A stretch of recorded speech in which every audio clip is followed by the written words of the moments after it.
The Flannan Isles, an isolated group of rocky islands off the coast of Scotland, are known for their haunting beauty and brutal weather. Of these, Eileen Moor is the largest, a windswept island dominated by a lonely lighthouse standing vigil over the Atlantic. The lighthouse had a simple purpose: to protect sailors from the treacherous waters that had claimed so many lives. On December 7, 1900, 3 experienced lighthouse keepers arrived at the station to begin their month-long shift. Thomas Marshall, the principal keeper, was a man of routine and discipline. James Duckett, his second-in-command, was quieter but dependable, having served in the lighthouse service for over 2 decades. The third keeper, Donald MacArthur, was not scheduled for this shift but was filling in for another keeper who had fallen ill. MacArthur, known as a tough, no-nonsense seaman, was not one to be rattled easily. The weather was unforgiving, as it often was on the Flannan Isles. Thick fog rolled in and out, clinging to the rocky cliffs, and the wind howled with an almost mournful sound. But for the first few days, everything seemed routine. The men went about their duties, keeping the lighthouse's beacon lit to guide ships through the perilous waters. However, the first sign that something was amiss came on December 12. The men logged a storm in the lighthouse's logbook, though no ships passing nearby reported any such storm. The sky had grown unnaturally dark, and the wind picked up, howling through the rocks like the wails of banshees. Marshall wrote that the sea was angry that night, with waves taller than they had ever seen crashing against the cliffs. The storm was unrelenting. Day after day, the sea churned violently, battering the lighthouse. Inside, the men grew restless. Duckett, normally stoic, became uncharacteristically quiet, retreating into himself. MacArthur, known for his fiery temper and strength, was seen pacing the small quarters, muttering under his breath. The logbook entries grew increasingly strange. Marshall recorded that Duckett had been praying excessively, and MacArthur had broken down, crying uncontrollably. It was unsettling behavior from a man known for his toughness and resilience. Something seemed to be eroding the men's nerves, though the entries didn't say what. By December 15, the storm seemed to subside. The seas calmed, and the wind died down to a whisper.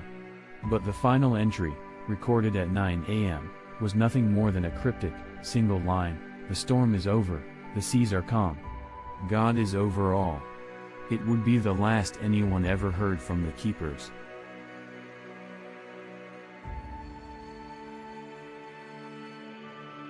The relief ship Hesperus was delayed by bad weather, finally arriving on December 26. As the crew approached the island, they grew uneasy. There was no smoke rising from the chimney, no flag flying, and no one waiting at the dock to greet them. The lighthouse, usually a beacon of life and activity, stood cold and silent. Captain Harvey sent ashore Joseph Moore, a member of the relief crew, to investigate.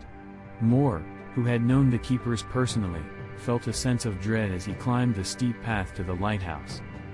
The front door was locked from the inside, but there was no response to his knocking. When he forced his way in, an eerie stillness greeted him. The fire had long since gone out, the air was damp and cold, and the lighthouse was eerily quiet. As Moore explored the lighthouse, he found more unsettling signs. The kitchen table was set for a meal, 3 plates, untouched, as if the men had been interrupted. 2 of the keepers' oilskins were missing, suggesting they had gone outside. But MacArthur's oilskin was still hanging on its peg, a strange detail, as no one would go out in the storm without proper gear. The clocks had all stopped, as though time itself had frozen inside the lighthouse. There was no sign of struggle, no blood, no signs of foul play, just the overwhelming sense that the men had vanished into thin air.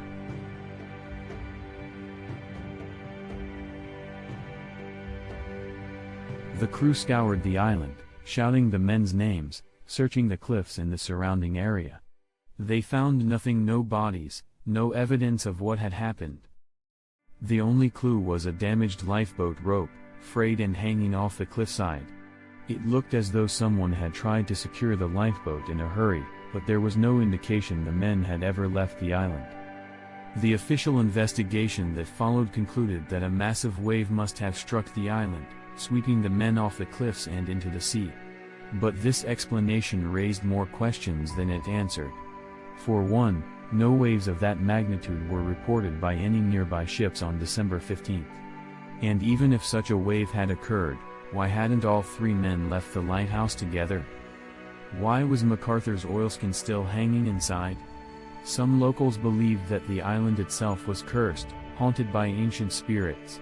The Flannan Isles had long been the subject of folklore and superstition, with tales of strange lights, ghostly apparitions, and voices carried on the wind. Fishermen in the area spoke of an ancient presence that inhabited the islands, something older than man, lurking beneath the waves. Others speculated that the men had turned on each other, driven mad by isolation, the relentless storm, and whatever unspeakable fear had overtaken them. Did they quarrel? Did one man kill the others before taking his own life? But again, there were no signs of violence or bloodshed, only the maddening silence of the lighthouse. And then there were those who whispered of something even darker, a malevolent force, perhaps, that had come from the sea. The idea of the sea harboring something ancient and unknowable has always unsettled sailors. Could something inhuman have crawled up the cliffs that night, drawn by the light of the beacon, and taken the men?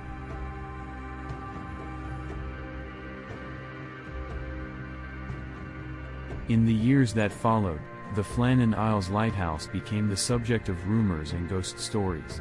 Sailors passing by claimed they saw lights moving across the island, even when the lighthouse was unmanned.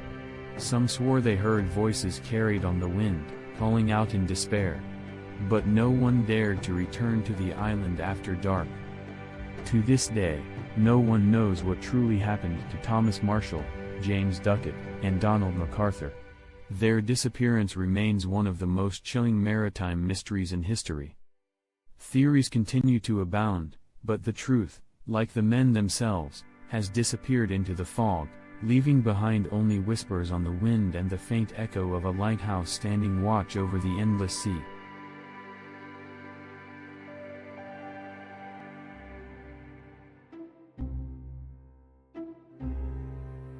It was the bitterly cold night of February 8, 1855, when the small, rural villages of Devon, England, were blanketed in an unusually heavy snowfall.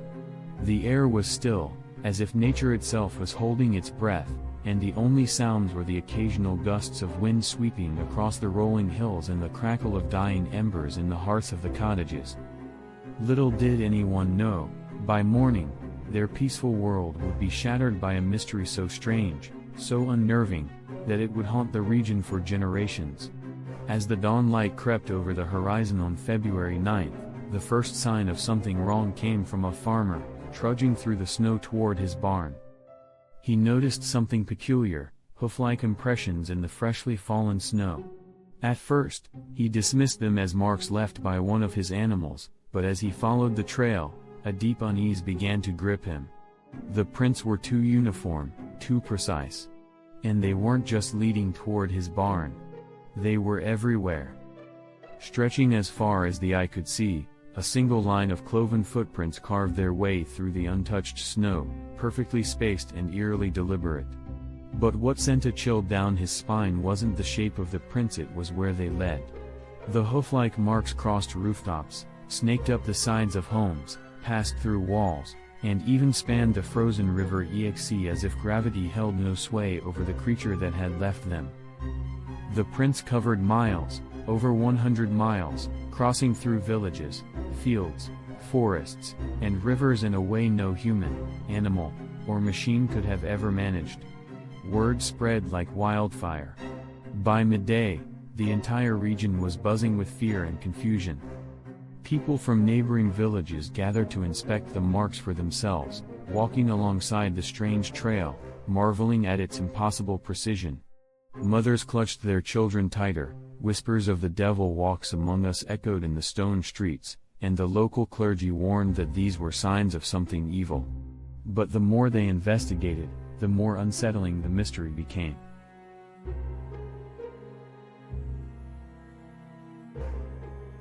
The prince led straight through solid objects, crossing stone walls without interruption, as if whatever left them passed through matter itself. In some areas, the footprints climbed up the sheer sides of buildings, as though whatever had made them was capable of walking vertically, completely defying the laws of nature. A baker in the village of Topsam swore that when he followed the trail to the riverbank, the prince didn't stop. Instead, they continued directly across the frozen water. "No animal would dare," he whispered. "No man could make those marks. Unless it was the devil himself." As night fell, the villagers huddled in their homes, fearful of what might be lurking in the darkness outside. What kind of creature could move like this?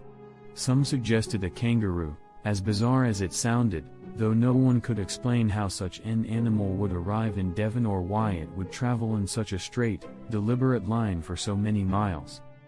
Others claimed it was a prank, an elaborate hoax orchestrated by someone with too much time on their hands. But even the most skeptical admitted it would have taken an enormous amount of effort to create such a mystery.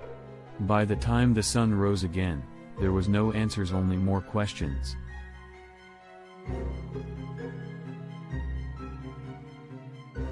Over the next few days, the panic deepened. The prince remained, undisturbed in the snow, as if mocking the villagers' helplessness. Stories of strange occurrences began to spread. One man swore he heard low growling in the night, outside his cottage window, though when he checked, there was nothing there, just more of those haunting hoof marks. Another woman claimed to see a shadowy figure standing at the edge of her farm, its eyes glowing red in the moonlight, only to vanish into thin air as she screamed. Some people refused to leave their homes after dark. Doors were bolted shut, and prayers were said in hushed tones. The local church saw a surge in attendance, as villagers sought protection from whatever evil they believed had come to their town. But even the clergy had no answers.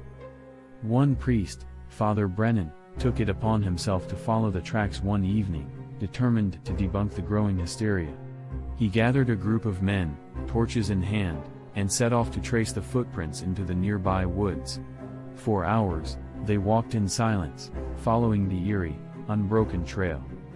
Every so often, Father Brennan would mutter a prayer under his breath, though none of the men spoke openly of their fear. As they reached the heart of the forest, a dense fog began to roll in, thick and heavy. The footprints continued, winding deeper into the trees, but the men felt something was watching them. Suddenly, the torches flickered. A cold wind howled through the branches, and the men stopped dead in their tracks. There, just ahead, the prince vanished.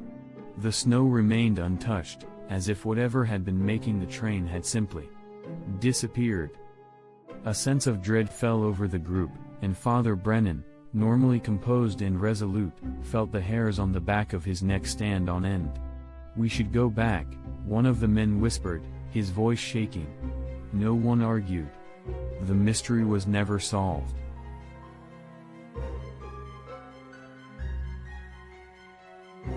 In the weeks and months following the event, rumors and theories continued to swirl. Some said it was a wild animal, perhaps a deer or a badger, though none of those creatures could explain the size, shape, or path of the prince.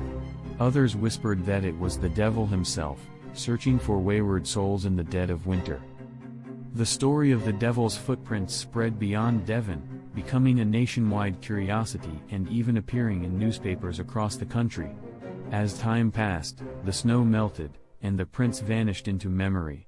But the terror remained.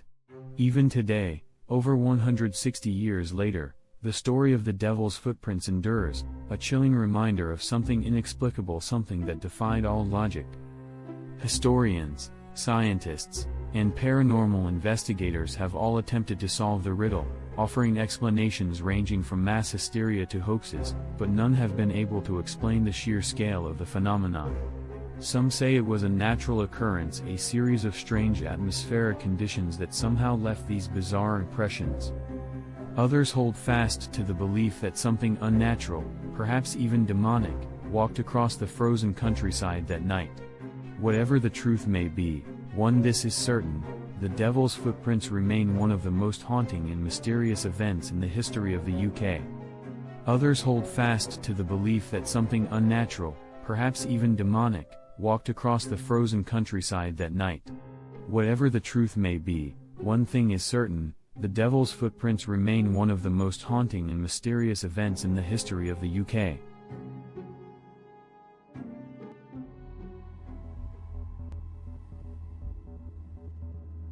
Let me take you to a quiet, eerie place in the heart of Kent, England. It's a peaceful countryside area during the day, but once the sun sets, something sinister is said to haunt the winding roads, something that has been the center of mystery for more than half a century. Our story begins in 1965 on a road known as Bluebell Hill, just outside the town of Maidstone. It's a notorious stretch of highway, infamous for its steep slopes, sharp bends, and most of all, the disturbing encounters that continue to haunt it. The tragedy that started it all occurred on a foggy, damp evening in November 1965. A group of 3 young women were driving down Bluebell Hill on their way to a wedding rehearsal. It was supposed to be a night of celebration, a prelude to the happiest day of one woman's life. But their car lost control on the dangerous, curving road and collided with another vehicle, killing the bride-to-be and 2 of her friends instantly. The accident shook the local community and left an imprint on the area, one that many believe opened the door to something unnatural. In the years following the accident, a legend began to grow, a legend of the Phantom Hitchhiker of Bluebell Hill. The sightings started almost immediately after the crash. At first, they were dismissed as tricks of the mind, hallucinations brought on by the grief and trauma of the local townspeople. But the reports grew more frequent and more detailed, and soon, people from all over the country were talking about the ghostly figure that roamed Bluebell Hill.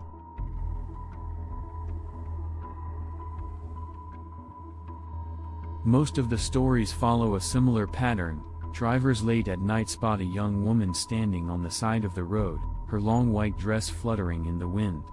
Her face is pale and expressionless, her hair long and dark, hanging loose over her shoulders. Sometimes she's standing motionless, other times she's seen walking slowly, aimlessly, down the roadside. Her appearance is so lifelike that many drivers feel compelled to stop and offer her help. One such encounter happened in 1971, when a motorist was driving home late at night after a long shift. It was past midnight, the fog was thick, and visibility was poor. As he neared Bluebell Hill, his headlights illuminated the figure of a young woman in a white dress. She was standing on the road, her arm outstretched in a pleading gesture. Thinking she was a stranded motorist, the driver pulled over and rolled down his window to ask if she needed help. But as he looked into her eyes, a deep chill crept down his spine. Her face was blank, no emotion, no expression, just a hollow stare. As quickly as she appeared, she vanished into the mist without a trace. The driver sped away, terrified, refusing to return to that road ever again. In the years that followed, more and more stories like this surfaced, and the legend continued to grow. Some were simple encounters, a fleeting glimpse of the woman, standing by the roadside. But others were more chilling, more intense. One of the most famous accounts occurred in 1974 when a man claimed to have picked up the Phantom Hitchhiker herself. According to his report, he was driving down Bluebell Hill when he saw a young woman standing at the side of the road. She waved him down, and he pulled over to offer her a ride. She got into the passenger seat without a word.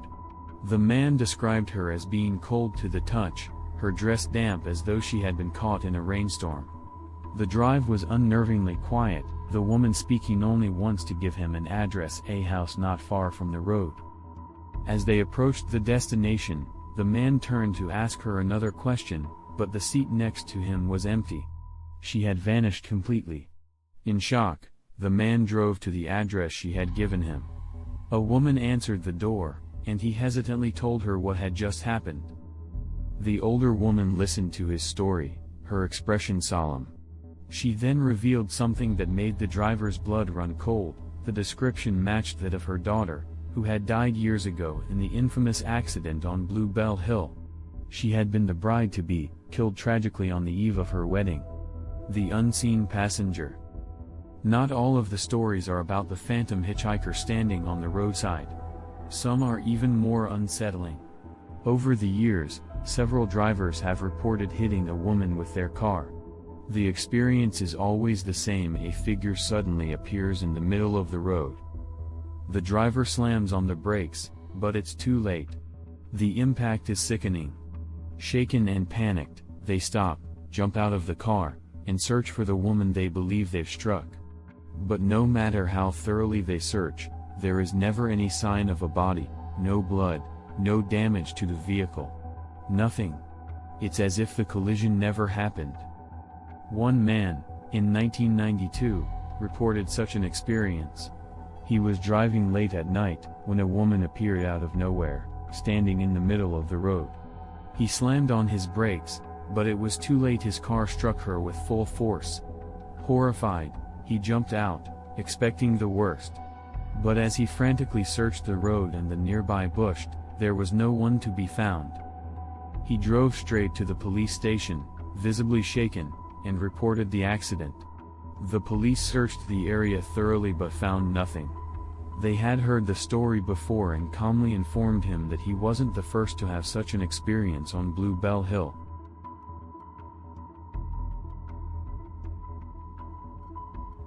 The mystery of Bluebell Hill has only deepened with time. Why does the apparition of this young woman still appear? Is she one of the victims of the 1965 crash, forever wandering the site of her untimely death? Or is there something else at play, something more supernatural about the area itself? Some paranormal investigators believe that Bluebell Hill sits on a ley line, a type of invisible energy line believed by some to be connected to supernatural phenomena. Others think that the woman is a residual haunting, a ghostly replay of the tragic events of the past, repeating the final moments of her life over and over again without any awareness of the living. But there are other, darker theories as well. Some suggest that the ghost of Bluebell Hill is more than just a spirit, it could be an omen. There are stories of drivers encountering the phantom hitchhiker, only to meet with a terrible fate themselves shortly afterward. Could she be a warning, a herald of death, trying to prevent others from meeting the same tragic end?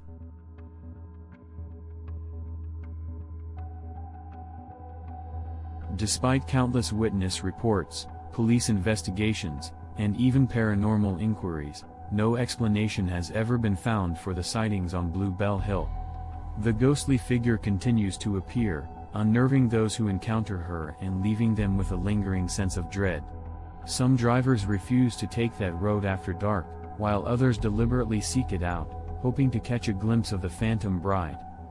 Whether a victim of a tragic accident, a grieving spirit, or something even more sinister, the Phantom Hitchhiker of Bluebell Hill remains one of the UK's most chilling and enduring ghost stories. As you drive along the quiet, fog-covered road, keep your eyes on the edges of the night. You never know who or what you might see waiting there.